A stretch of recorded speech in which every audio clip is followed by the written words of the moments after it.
The first presentation of the day is from the amazing team at BMW.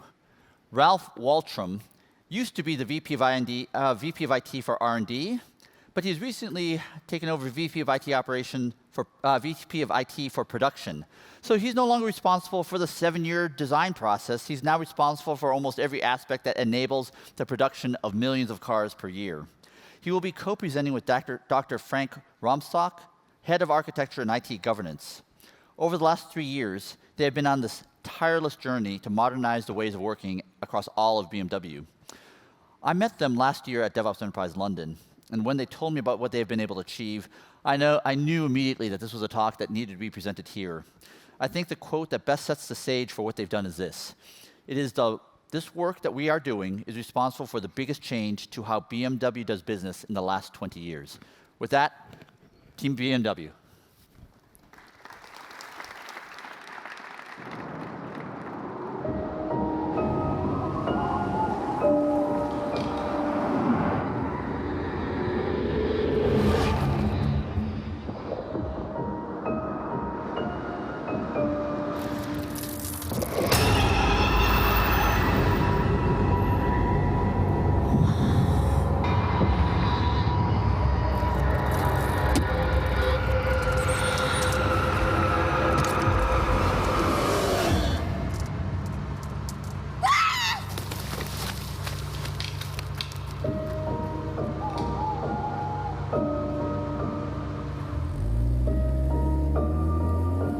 The future of driving. Nothing to be afraid of.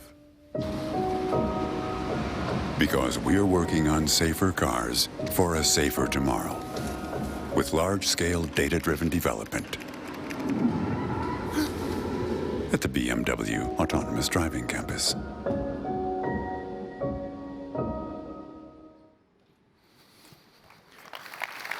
Thank you. Good morning, everybody.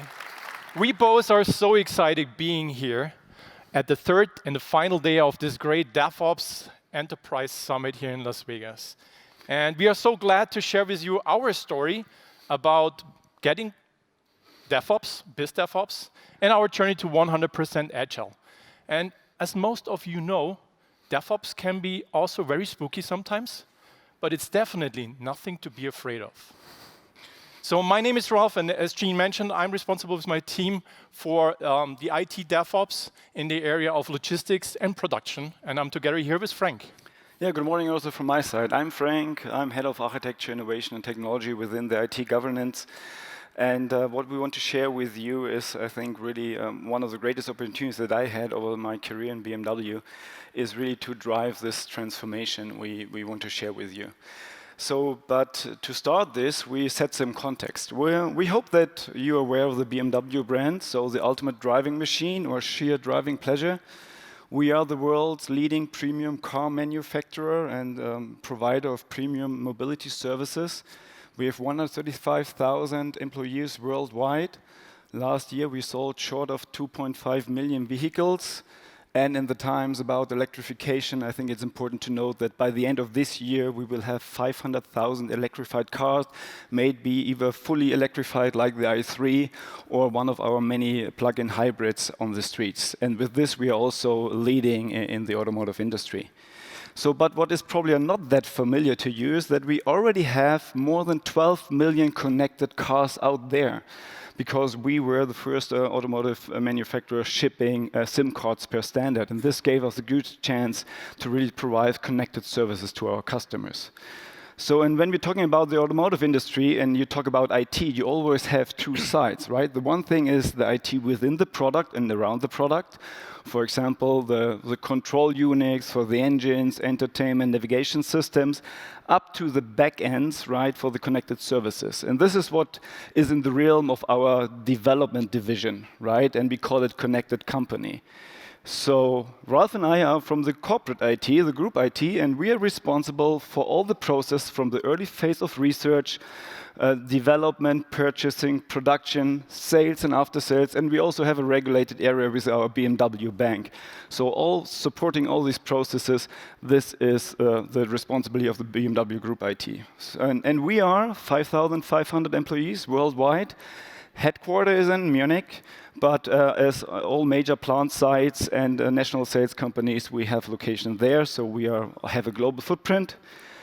We are, I would say, a grown-up startup, right? So we have a landscape of almost 5,000 active applications. We have 30,000 servers there, 100 petabyte of data, almost doubling every 1.5 years. So as a head of architecture, I can tell you this is an asset, and sometimes it's a burden, because we have all technologies over the last 40 years in use somewhere. The only thing I can guarantee you, we don't use punch cards anymore. So that's a good thing. So this sets the scene. But when we want to talk about our journey, I think it's important to understand the starting point.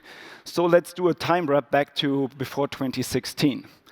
And you have to understand that BMW by heart is a project-driven company. All the great products you see in the streets, they are the results of projects. Right? And there's a holy milestone in our company called start of production, SOP. And as a consequence, all our corporate IT was also project-driven. And we had a very sophisticated ISO-certified process model, project-oriented.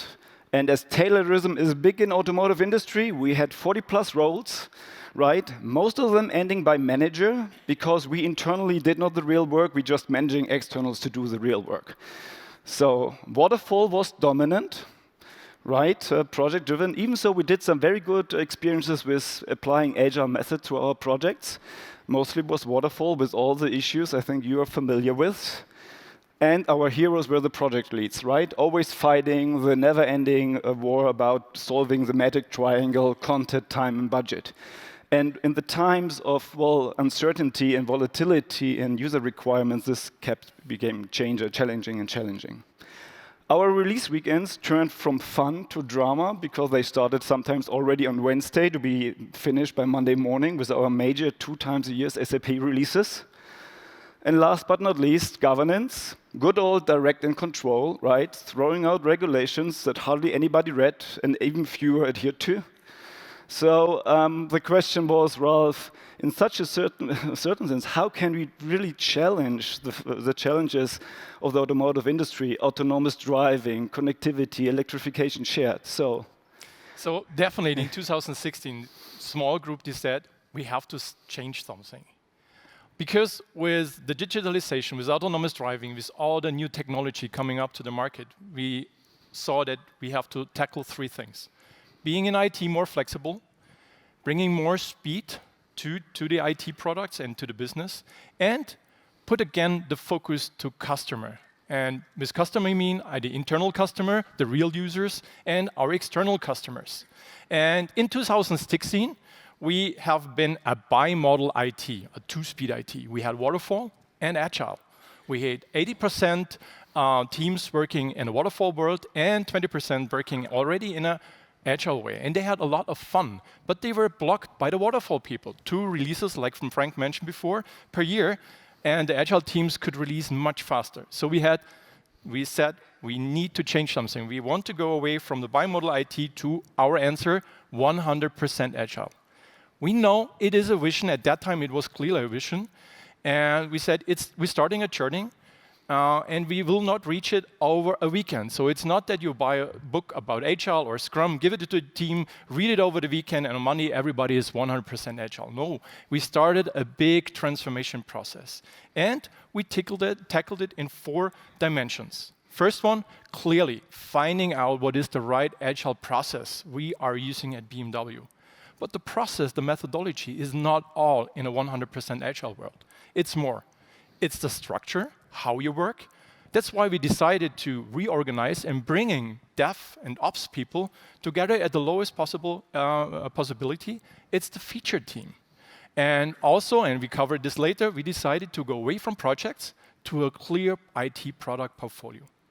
Third, you need the right technology. You have to use the right technology to become 100% agile, which means we strive more with the help of the team of Frank in the architecture microservices, but also cloud-enabled technologies.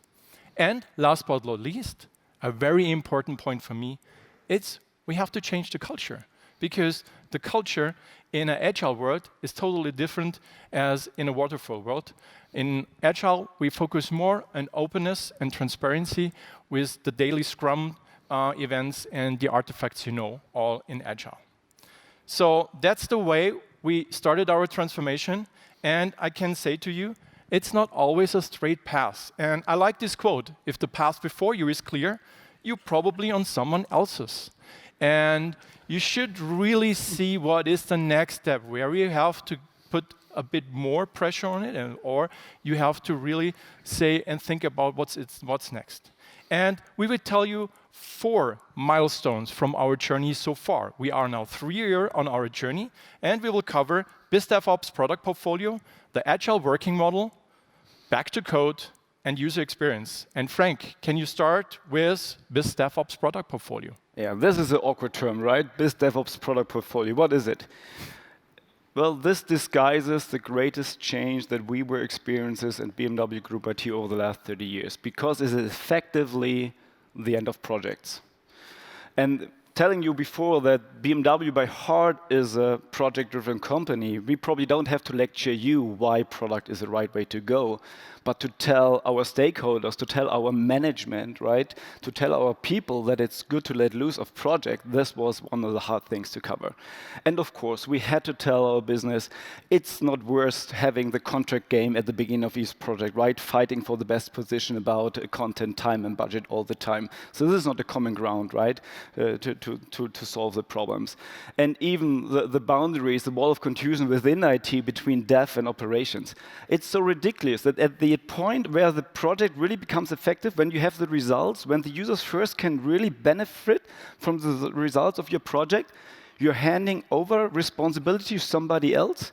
How could you ever implement a fruitful inspect and adapt cycle, right, if you're changing responsibilities? How should this work?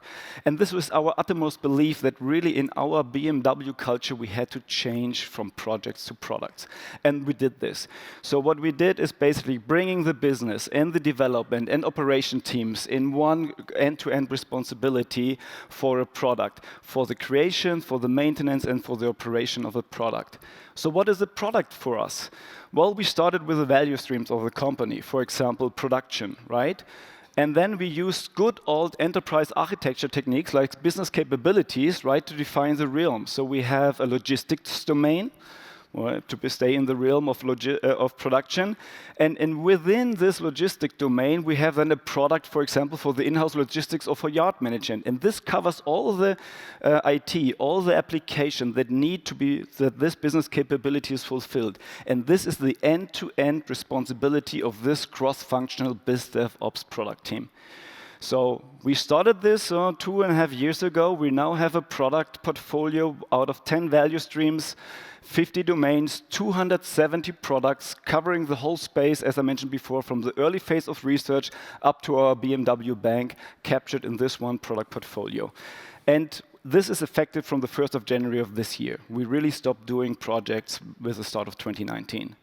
And you have to change everything in IT. You have to change the way you finance, you allocate resources to it. So this was the hard work to do so. But you get this end-to-end responsibility, and this is so important. And even more, you get potential, because the first time you have a chance to get what we call a clear 360-degree view on what is going on in IT. Beforehand, you were measured IT projects, you had operation KPIs, maintenance KPIs.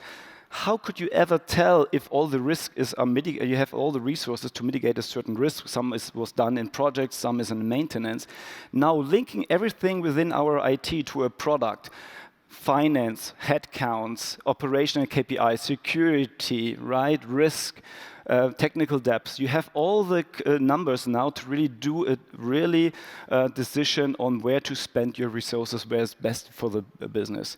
So this is how we changed the structure. We really went to products. But the question is now, how do we work in this new structure, Ralf? Yeah, Frank, that's a good point. I mean, when we started, we decided how is the way we want to work in an agile area. And we defined it in 3 layers. First, and the very important point, is the feature team level. And there we focused on using an agile bandwidth. So we did not decide to work in one model for the whole IT, we are using the complete bandwidth. It's fine that a product starts with Kanban, and if it is mature, it goes to Scrum, and even higher to a scaled framework. Second level is the product level, and here we want to use synergies between the products, from the principles, from the methodologies, from the processes, and how they are using in the Agile toolchain.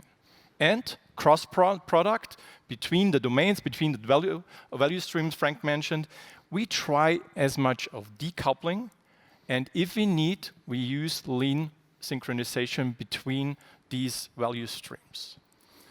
We put focus on that we have one common structure and one common language. Every team speaks the same. But it's not a textbook. It's really a living framework where the Agile Master contribute every week, in every cycle. They get good things in, bad things out. So we share the good and bad practices. Because as a manufacturer of cars, we are ISO certified. So it is very important that our framework is compliant.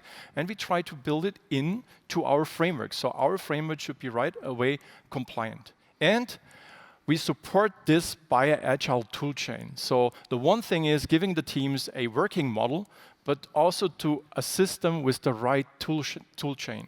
And this is really a success story. We started 2.5 years with establishing an agile toolchain with Gyro, Confluence, and the CI/CD pipelines. And we focused on making a great offer, a great experience to the teams. And we started with 100 in the first months. After 1 month, we had already 8,000 users on the Agile toolchain. And now, 2.5 years later, we have 70,000 users on our Agile toolchain. Not only IT guys, because we are doing BizDevOps, also the best business colleagues are using our ATC very heavily, and I'm really proud about this success story. But one big thing is, if you have an Agile working model, what is about the skills you need for being agile? Oh yes, this is really a huge challenge. As I mentioned before, right, we were good in steering, right, in 2016. And I think steering in Agile is not really much good, right? In Agile, it's about getting things done, not about steering. So what we learned is that we have to increase our internal software engineering rate, right? So we were starting about below 30%. And it's not our goal to match the digital champions. More than 80% internal software engineering is probably not feasible for us, and even it's probably not makes sense. But what we are aiming for is to achieve about 50 to 60% internal software engineering. So how do we get from the starting point here? So we basically started with 2 initiatives. So the first one is back to code, right? We encourage our people to lay MS Project aside and go back to coding, right? So this is an initiative. We gave them training methods. We gave them software engineering principles. And for example, we have a back to code campus that is a really 3 months full-time training campus where we teach them to do enterprise-style Java cloud native development. We are taking them from their current jobs, doing this 3 months training, and then going back, not to the old job, because this would waste of time. We're bringing them to feature teams where they really can code. We had a very good pilot this spring. Currently, the first 30 colleagues are going through this campus, and we are planning to have 200+ colleagues a year going through this campus. And as you can see above there, we're also doing coding dojos, so building up the software engineering community within our organization, which is very important.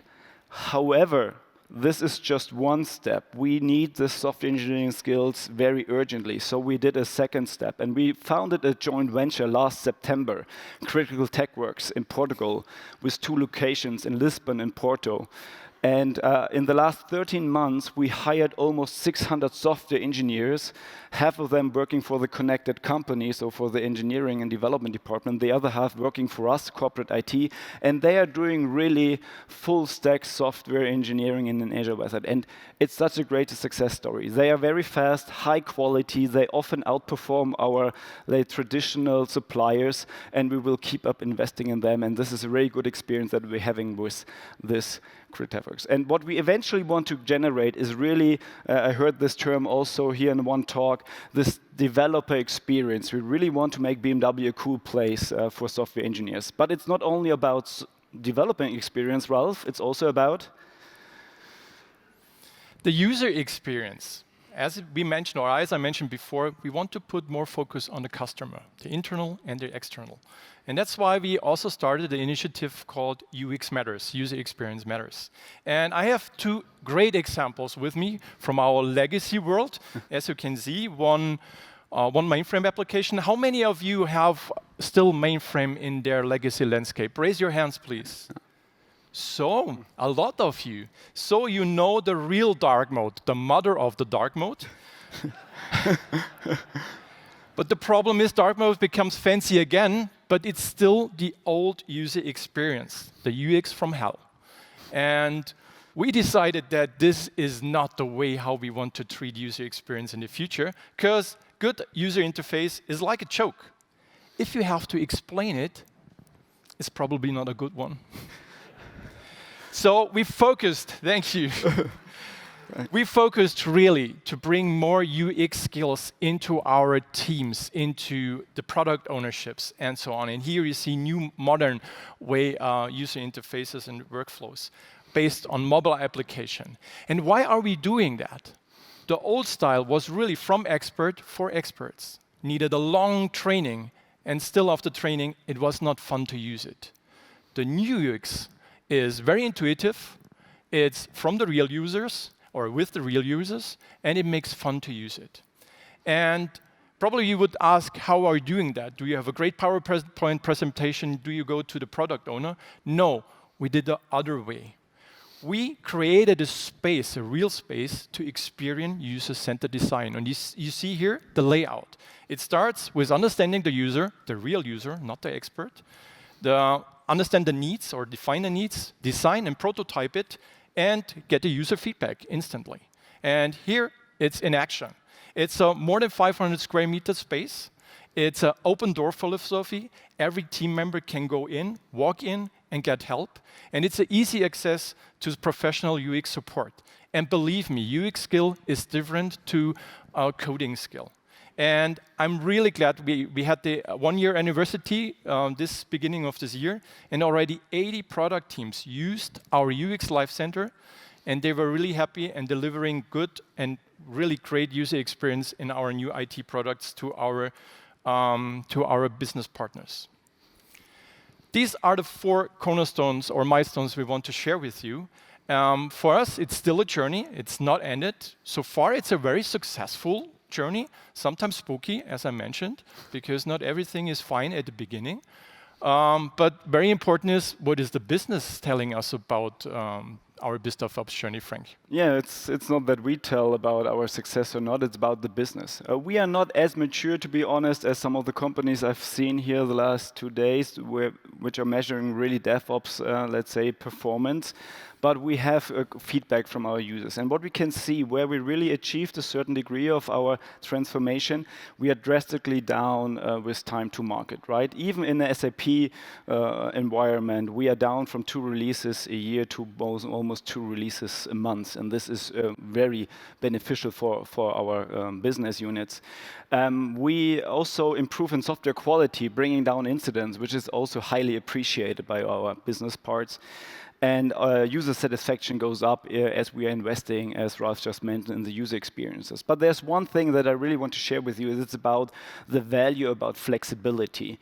So in the automotive industry, we had this very challenging new CO2 legislation coming effective September last year, the WLTP.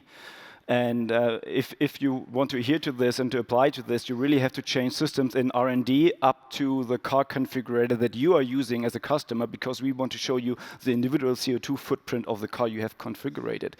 So, but if the legal requirements keep on changing all over the time, we would not have been able to mark the deadline if we would not have our agile working model. And this was a great success. And to a matter of fact, we were the only premium car manufacturer that had all our models WLTP approved by the 1st of September of last year. And this is also due to our contribution to the company. So, but how did we achieve this, Ralf? So coming to the success factors, we picked out 5 of them. So first of all, this transformation was self-organized. We didn't hire a high-paid consultant showing us fancy slides, and we tried something out afterwards and failed. No, it was self-organized. From the management team, from the feature teams, a small group started, and this is really focused on a small group of the willing people, the right people, and then you start defining an agile working model.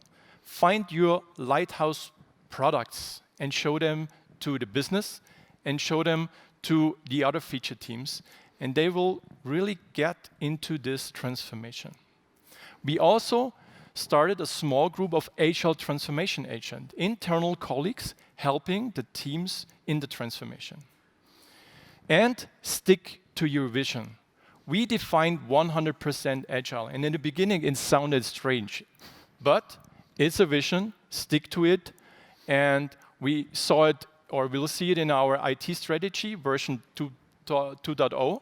We have still our vision 100% agile in there. And finally, in the beginning, I didn't focus so much on this point. Start with BizDevOps. Take already at the beginning your business departments within the transformation. Because otherwise, they think the crazy IT guys found out a new buzzword and they're doing agile now. No, you have to really bring them into your journey from the beginning and do BizDevOps together. These are the 5 success factors. But it's a journey, Frank, and we are not at the end so far. Well, so what's up next? You're right. No, not finished at all, and good is. As Ralf just mentioned, just 4 weeks ago, our board approved the next IT strategy 2.0, and we was basically laid out the guardrails, the vision for the next 3 years to really support the BMW Group to become and stay the leading, let's say, premium car manufacturer and service provider. And we just want to highlight some of the challenges to you, because where we seek advice and counseling and exchange with you guys.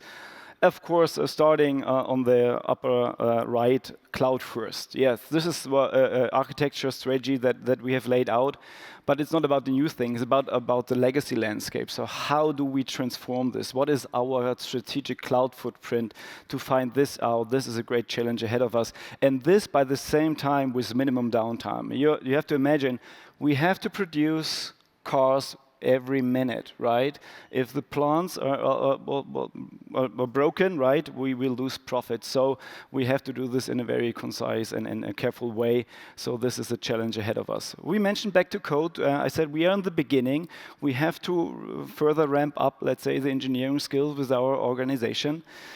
50 releases per day. Oh, we get so much feedback from our own people. Why is this? We don't need this. It's about really changing the way we do DevOps to the professional level we talked here over the last 2 days here, and to get to this level with automation in the deployment processes, automation, the test. This is the challenge. We really have to bring this further in our organization. Of course, API first, how do you do this in legacy, right? To do the right decoupling of the architecture, API, getting APIs in there is a very crucial part for us. And to define this, to design this, this is the challenge ahead of us. So it's a very important journey still ahead of us. It will be, as the old one, a bit, well, it will be fun, but it also will be hard times. So, but we are looking forward to it. So coming to a conclusion for you, if you want to take just 5 points out of this talk, some advice we want to share with you. So first of all is, be bold when you start your journey, or even if you're in journey, stick to your vision. You cannot be too ambitious to name the goal, like our 100% agile. Well, name it and then stick to it. Second one, it will not be a 5-star wellness cruise. There will be rough water in front of you, but it's worth to start the journey. Right, and do so. Stick to the agile method in your own journey. There is no such a master plan, right? You can follow. You have to apply, inspect, and adapt. And tell your management, tell your stakeholders in the business, and for example, and very important, tell your employees that this is an inspect and adapt style doing transformation, because otherwise they will get afraid. And the fourth one, learn from other journeys. And the DevOps Summit here is a great place to exchange the journeys.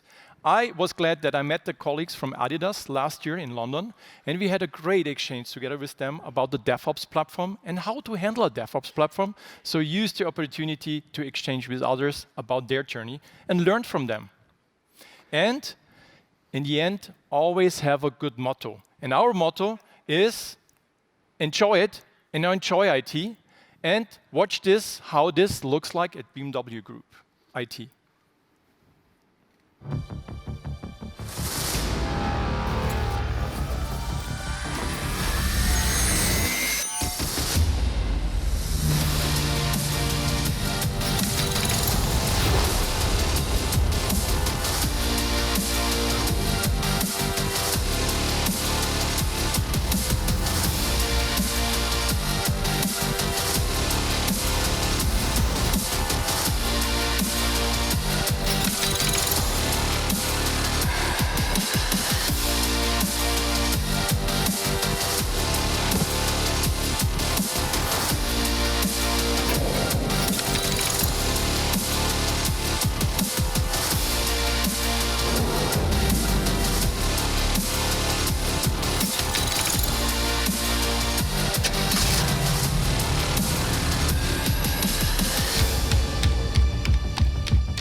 Thank you very much for your attention. Thank you. Nice.